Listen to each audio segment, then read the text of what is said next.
ಮಾತೋಬರ ಶ್ರೀ ಉಮಾ ಮಧುಕೇಶ್ವರ ದೇವಸ್ಥಾನ ಬನವಾಸಿ. ಕದಂಬರ ರಾಜಧಾನಿಯಾದ ಬನವಾಸಿಯ ಪವಿತ್ರ ಮಧುಕೇಶ್ವರ ದೇವಸ್ಥಾನದಲ್ಲಿ ನಾವಿದ್ದೀವಿ.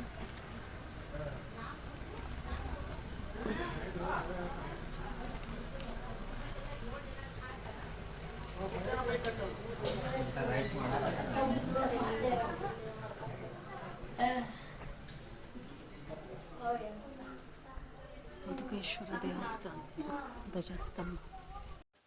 ಉತ್ತರ ಕನ್ನಡ ಜಿಲ್ಲೆಯ ಐತಿಹಾಸಿಕ ಬನವಾಸಿಯಲ್ಲಿ ಅದ್ಭುತ ಶಿಲ್ಪಕಲೆಗೆ ಸಾಕ್ಷಿಯಾದಂತಹ ವಿಶ್ವಪ್ರಸಿದ್ಧ ಕಲ್ಲಿನ ಮಂಚ ಅಥವಾ ಕಲ್ಲಿನ ಮಂಟಪವಿದು.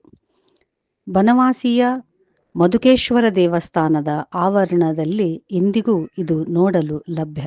ಅತ್ಯಂತ ಸೂಕ್ಷ್ಮವಾದ ಕುಸೂರಿ ಕಲೆ ಮತ್ತು ವಿಶಿಷ್ಟ ಶಿಲ್ಪಕಲಾ ವೈಭವಕ್ಕೆ ಇದು ಹೆಸರುವಾಸಿಯಾಗಿದೆ. ಒಂದೇ ಕಲ್ಲಿನಲ್ಲಿ ಕೆತ್ತಲಾದಂತಹ ಅತ್ಯಂತ ಸುಂದರ ಶಿಲ್ಪಕಲೆಯನ್ನು ಹೊಂದಿರುವಂತಹ ಈ ಮಂಟಪವನ್ನು ನೋಡುವುದೇ ಒಂದು ವಿಶೇಷ ಅನುಭವ. ಇದು ಕದಂಬರ ಕಾಲದ ಅತ್ಯುತ್ತಮ ಕಲಾಕೃತಿಗೆ ಒಂದು ನಿದರ್ಶನ. ನಾವೆಲ್ಲ ತಿಳಿದಿರುವಂತೆ ಕದಂಬ ವಂಶವು ಕನ್ನಡದ ಮೊಟ್ಟಮೊದಲ ರಾಜವಂಶ.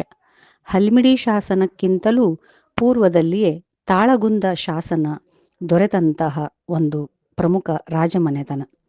ಕ್ರಿಸ್ತಶಕ 345ರಿಂದ 540ನೇ ಕಾಲಾವಧಿ ಅಂದರೆ 4ನೇ ಶತಮಾನದಲ್ಲಿದ್ದಂತಹ ಈ ಒಂದು ರಾಜವಂಶ ಉತ್ತರ ಕನ್ನಡ ಜಿಲ್ಲೆಯ ಬನವಾಸಿಯಿಂದ ಆಳುತ್ತಿದ್ದಂತಹ ಕರ್ನಾಟಕದ ಒಂದು ಪುರಾತನ ರಾಜವಂಶ.